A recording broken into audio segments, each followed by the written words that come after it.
In a small desert city in Iran called Yazd, there is a community that the rest of the world almost forgot.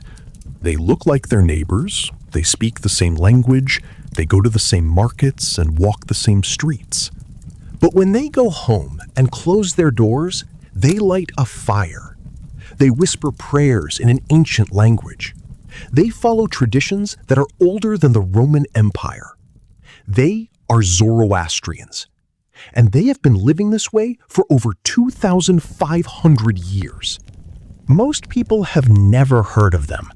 Most people have never heard of their religion, and yet this tiny community and their ancient faith quietly shaped the entire ancient world in ways that most of us never learned in school.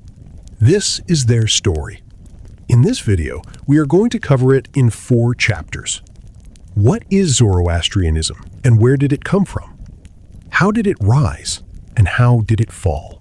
How did it survive in Iran for 2,500 years? And what did it leave behind for the rest of the world? Let's start from the very beginning.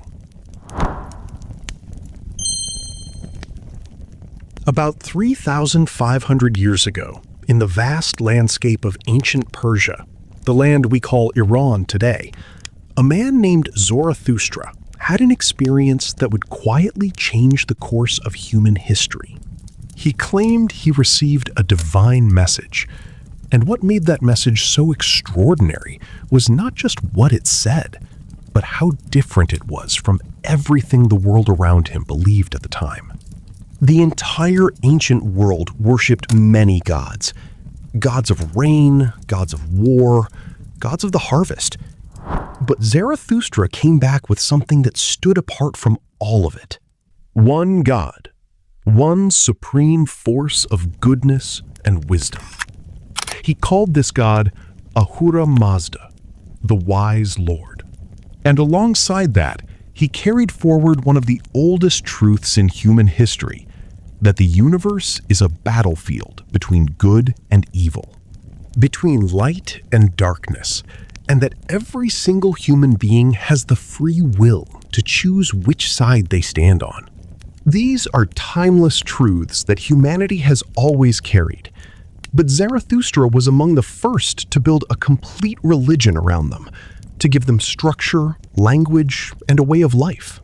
And that tradition, Zoroastrianism, became one of the most powerful forces in the ancient world. It sat at the heart of great empires.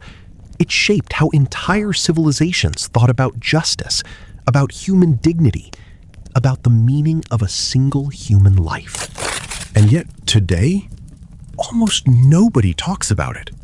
A religion this ancient, this organized, this deeply woven into the story of human civilization does not simply fade on its own. Something had to come and try to destroy it. To understand how close Zoroastrianism came to total extinction, you first need to understand how powerful it once was. At its height, Zoroastrianism was not a quiet, personal faith practiced in private homes. It was the beating heart of the greatest empire the ancient world had ever seen, the Persian Empire. Stretching from the borders of Greece all the way to India, governing nearly half the world's population at a time when most civilizations could barely dream of crossing a mountain range. The man who built that empire, Cyrus the Great, was a Zoroastrian. But what made Cyrus remarkable was not the size of his armies, it was what he did after he won. He did not burn the cities he conquered. He did not erase the cultures he absorbed. He looked at the people under his rule and said, "Keep your language, keep your traditions, keep your God." When he freed the Jewish people from decades of captivity in Babylon, they were so moved that they called him a Messiah, the only non-Jewish king in all of history to ever receive that title. That was the spirit of Zoroastrianism expressed through one man's leadership: truth, justice, and genuine compassion for the human being standing in front of you. For centuries, this was the world's dominant civilization, and Zoroastrianism was its soul. Then came 637 AD. Arab Muslim armies moved across Persia so fast that it shocked the entire ancient world. An empire that had survived for over 1,000 years collapsed in just a few years. Fire temples were burned to the ground. The Persian royal court disappeared almost overnight. A civilization that had existed for centuries was suddenly gone. Life became very difficult for Zoroastrians under the new order. Over time, many families made the painful decision to leave their old faith behind, not by force, but under the quiet, daily pressure of living as a minority in a world that had completely changed around them. But not everyone made that choice. A group of Zoroastrians gathered their sacred texts, carried their holy fire, and boarded boats heading for India, refusing to let their tradition die on foreign soil. When the Indian king hesitated, saying his land was already full, a Zoroastrian elder took a bowl of milk filled to the very top and slowly stirred a spoonful of sugar into it. The bowl did not overflow. The milk became sweeter. "We will not take your space," he said. "We will make your land sweeter." The king let them stay. These people became known as the Parsis, meaning Persians, and they have kept that flame alive on Indian soil for over 1,000 years, right up to this day. But the ones who stayed behind in Iran, hiding in remote deserts, whispering prayers behind closed doors, refusing to be erased, their story is even harder to believe. So how exactly does a small, scattered religious minority survive inside a country that has moved on without them? Not for a decade, not for a century, but for over 1,300 years. The first answer is geography. The new Islamic civilization spread through the big cities first, the capitals, the busy markets, the centers of power. But Persia also has vast deserts and high mountains, and life in those remote areas moved at its own quiet pace. Many Zoroastrian communities had always lived in these isolated places, in the desert city of Yazd, in small mountain villages, far from the center of everything. And that distance, quite naturally, gave them the space to continue living the way they always had. But distance alone cannot protect a culture forever. What truly kept Zoroastrianism alive, generation after generation, was something far more powerful than geography. It was the family. Not grand temples, not powerful priests, ordinary mothers and fathers who sat with their children at night and whispered the old prayers, who gave their children names from ancient Persian tradition, who performed wedding ceremonies unchanged for 1,000 years, and who looked their sons and daughters in the eyes and said, "Remember who you are and never be ashamed of it."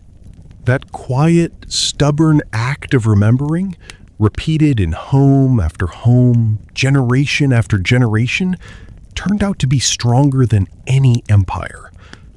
And then there is the part of this story that almost nobody expects.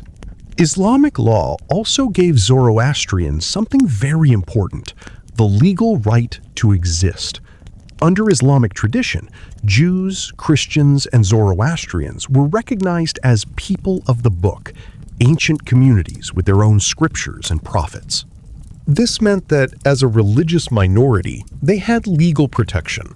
They paid additional taxes, and life as a minority was not always easy, but they had the right to practice their faith and live according to their own traditions. And that small protection, that legal right to simply exist, turned out to be everything. Today, there are only around 100,000 Zoroastrians left in the entire world. In a planet of 8 billion people, that is a community so small it would fit inside a single football stadium. And yet, the fingerprints of this tiny faith are absolutely everywhere around us.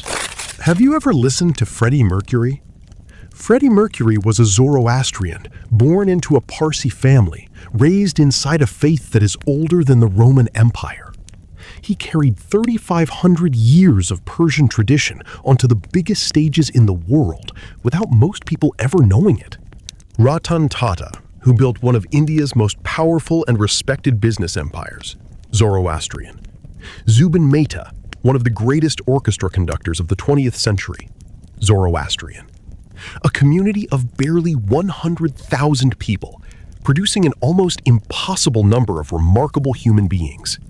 And then there is something even more extraordinary than famous names. Every year, hundreds of millions of people across Iran, Afghanistan, Tajikistan, and Central Asia come together with their families, light fires, jump over flames, and celebrate the arrival of spring. This festival is called Nowruz, the Persian New Year. It is one of the oldest and most joyful celebrations in the world, and it goes all the way back to ancient Zoroastrian tradition. Most of the people celebrating it today do not know that. They are keeping alive a tradition that is older than Islam, older than Christianity, older than almost everything. That is the quiet miracle of Zoroastrianism.